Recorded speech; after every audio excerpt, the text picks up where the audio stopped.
Арбаңыз бар болуға. Мына бүгін биринчи жолу сиз Кыргыз туусу гезитинин атайын телестудиясына келип отурасыз. Кудай буюрса мына ушул жерде биз талай жолу ушул эфирге уштуралы деген максатыбыз бар. Бүгүн биринчи жолу сиз эми ошол кесип катары баштап берсеңиз, Кыргыздын наркынан кеп калалык. Бар болуңуздар, урматтуу угармандар. Мен бир касиеттүү жерге келип отурам.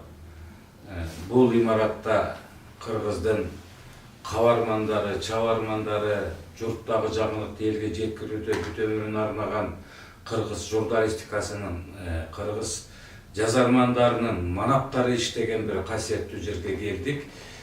Бул жерде ошол учурда, өзү тапталып аткан учурда менден 5 жаш улуу экен. 70 жылга жакындап калган экен.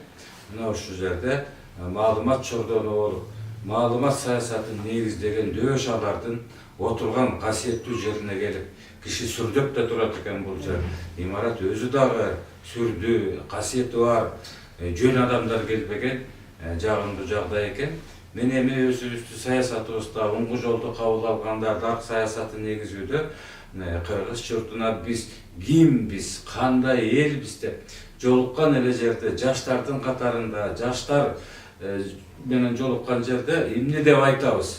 Кубанса маңдайы көрүнгөн, маанайы майрам болуп төгүлгөн, комуз чертсе колго кармап бычакты бийлеткен, жада калса камчыны да сүйлөткөн, керегеге шылтап келинге сөз баштаган, уукка шылтап уулга сөз таштаган, түндүгү бийик, түшкөн нуру ыйык, кашыгын сүтүнөн алып койсо жыгылбаган, касиеттүү көч үстүндө төрөлүп, ат үстүндө өлгөн эл экенбиз деп бир четин айтабыз.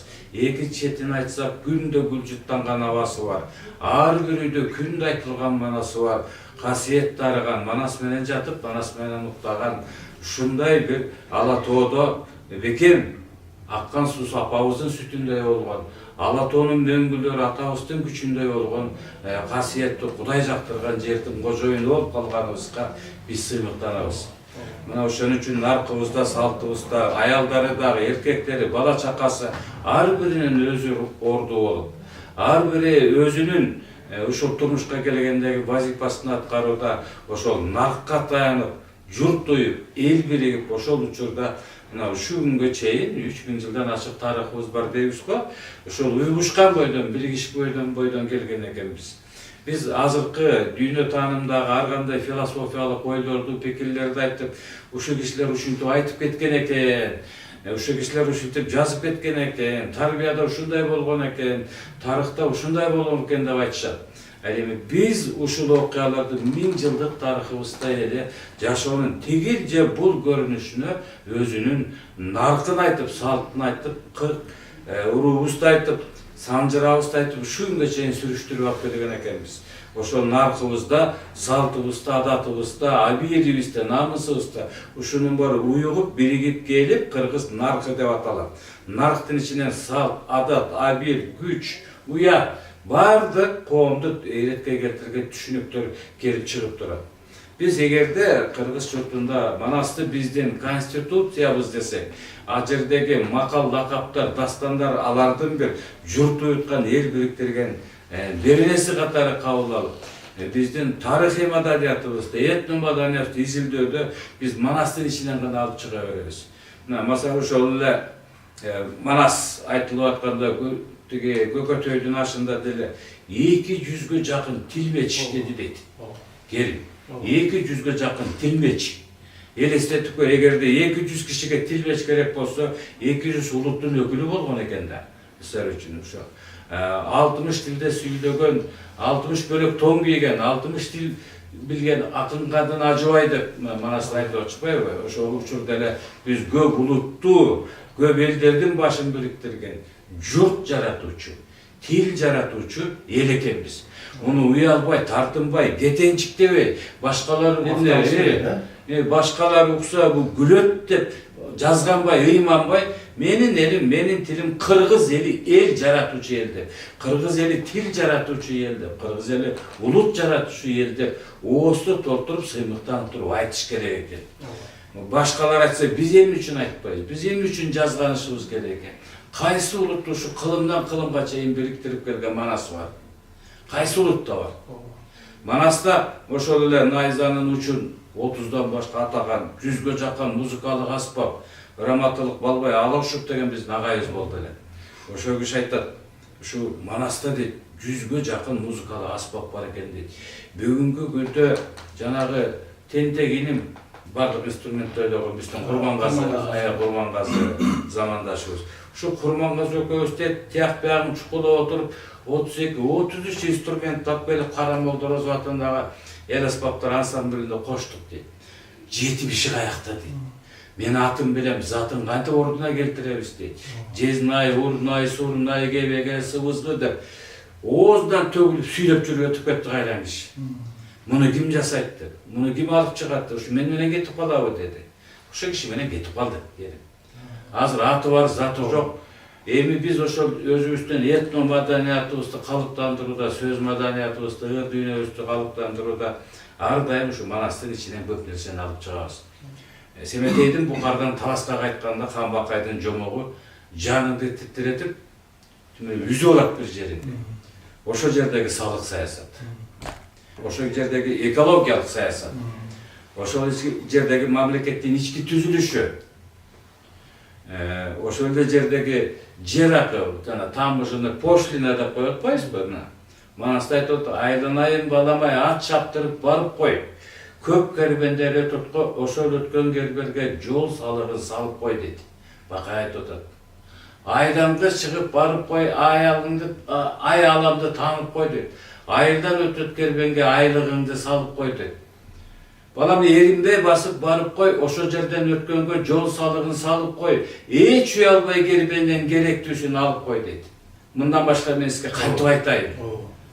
От акысын алып кой, жол акысын алып кой дейт. Айланды ар бир жерде алмасы түшүп дөң болгон, жаңгагы түшүп көң болгон, жолдун баары жашыл го деп, белеске чыккан белиңди, белестеген элиңди деп, ошол геология жанагы саясат.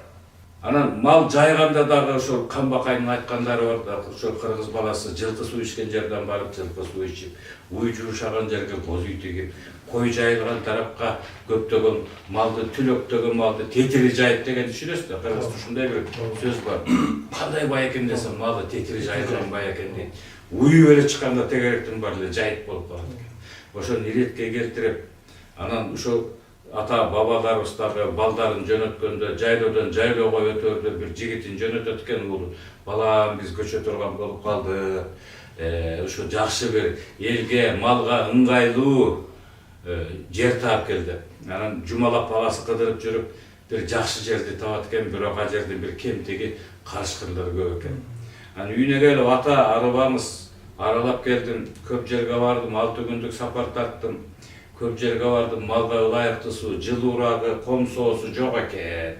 Бирок бир мыкты жер таптым, көк шүбер, көк кашкадай агып атат.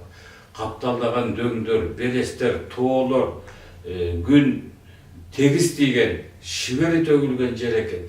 Бир гана кемтиги карышкырлар көп экен дейт. Анан баягы аксакал отуруп, мен сизге азыр эмне саясатты айтып атам. Аксакал отуруп, балам, элге кабар айттыр. Биз ошол сен айткан карышкырлар көп жерге барабыз дейт. Эмне дегенде, карышкыр жаныбар дагы тынчтыкты каалаган, адамдан тил эле жок, бирок адамдай болгон бул жаныбар ошол карышкыр жаккан жер, карышкырга жаккан жер кантип бизге жакпасын. Карышкыр өзүнүн шыбагасын алат, өзүнүн ырыскысы бар.